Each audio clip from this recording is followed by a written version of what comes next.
Meaning of Frito-Lay. Frito-Lay.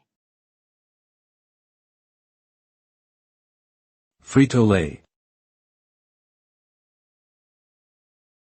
Frito-Lay.